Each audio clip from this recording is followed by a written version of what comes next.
L'obsession maudite.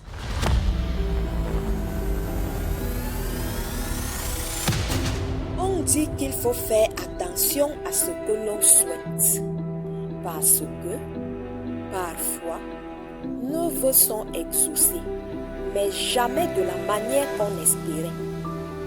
Je m'appelle Lucie, j'ai 19 ans, et voici comment, en voulant trop ressembler à mon idole, je suis devenue un monstre.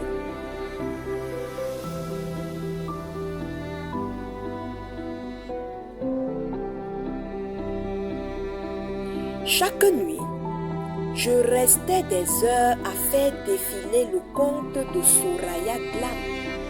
Elle avait 6,4 millions d'abonnés. Elle avait un visage d'ange, un corps parfait, une vie de rêve, tout ce que je n'avais pas.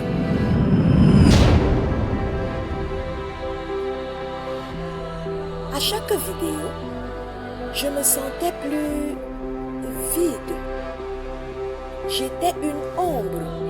Elle était un soleil. J'ai commencé à l'imiter. Je me coiffais comme elle.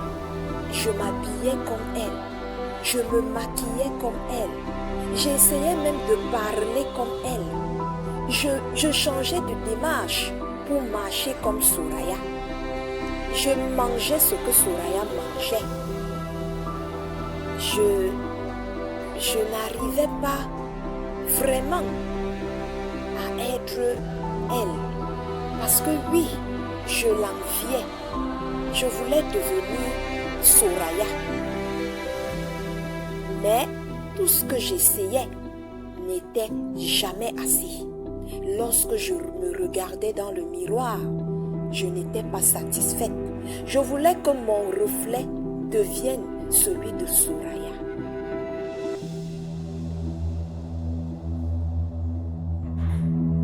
Un jour, j'ai décidé que ressembler ne suffisait plus. Il fallait que je devienne elle.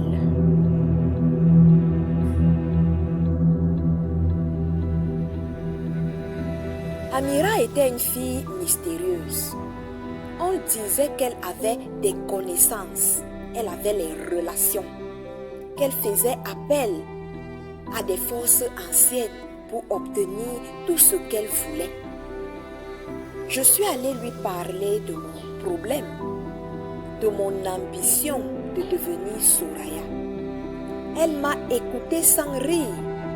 Et puis, calmement, elle m'a dit, « Tu veux la beauté de Soraya?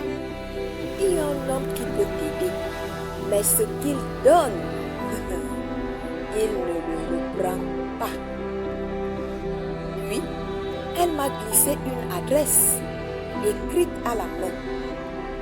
Une maison au fond, au bord de la ville.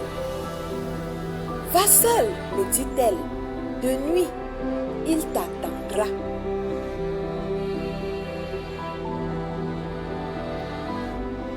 Le jour suivant, j'y suis allée. Je marchais lentement pour attendre la tombée de la nuit. Le sol tremblait sous mes pas. L'air avait une odeur de terre humide et de sang séché. L'homme m'attendait effectivement devant sa cabane, silencieux, aveugle, mais il semblait lire mon âme. « Tu veux sa beauté? Donne-moi ton reflet, me dit-il. » J'ai compris plus tard. Il ne demandait pas un objet. Il prenait mon essence. Il voulait effacer ce que j'étais. Il m'a donné une petite boîte noire. Dedans, une poudre scintillante, presque vivante. « Mets-la dans ton bain à la prochaine pleine lune et surtout, ne te regarde pas dans le miroir avant que ce ne soit terminé, me dit-il.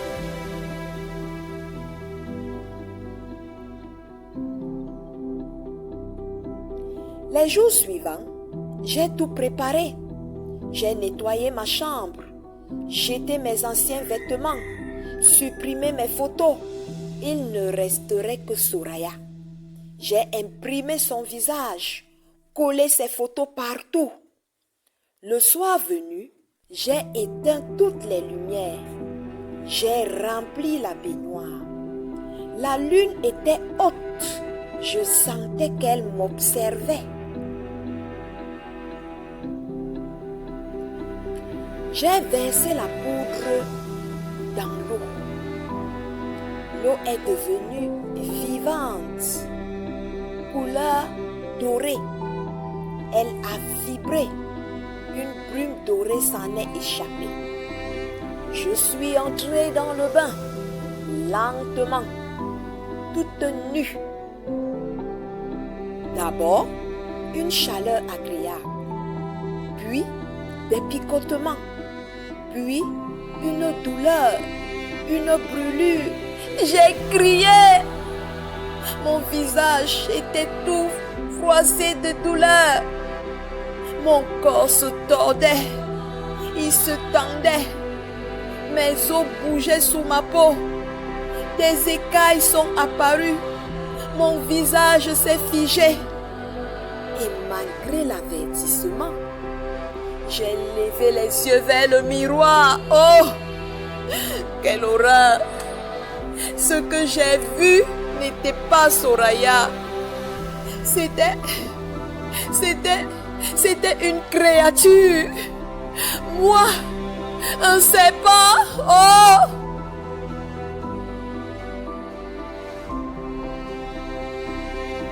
Je ne sentais plus mes jambes. Mon cœur battait lentement. Je rampais, silencieuse, inhumaine. Je criais, mais des mots ne sortaient plus, juste des sifflements. J'étais encore lucide dans ma tête, mais mon corps était celui d'un python géant. La porte a claqué. Ma mère est entrée.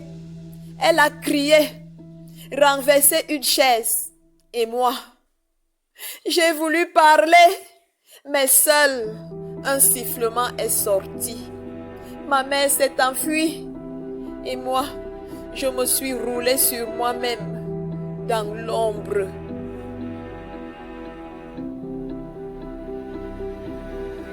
Le lendemain, quelqu'un a frappé. Ce n'était pas la police, non. Ce n'était pas les voisins, non.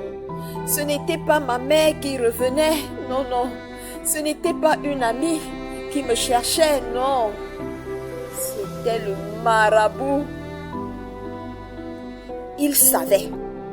Il est entré. Il a levé les mains. Et en une seconde, j'étais enfermée dans une cage transparente, une vitrine, une créature sacrée. Il m'a dit, tu voulais ressembler à une déesse, te voilà devenu un symbole, mais sans voix, sans vie. Tu es belle, oui, mais tu n'es plus personne. Oui, tu es une beauté, mais d'autres viendront t'admirer. Ce n'est plus toi qui admirera les autres. Oh Seigneur, voilà des mois que je suis là. On me montre aux initiés. On m'asperge d'eau parfumée. On m'admire comme une œuvre maudite. Soraya, elle ne saura jamais que quelqu'un a voulu devenir elle et s'est perdu pour toujours. Faites attention à vos obsessions, car parfois, c'est elle qui vous transforme.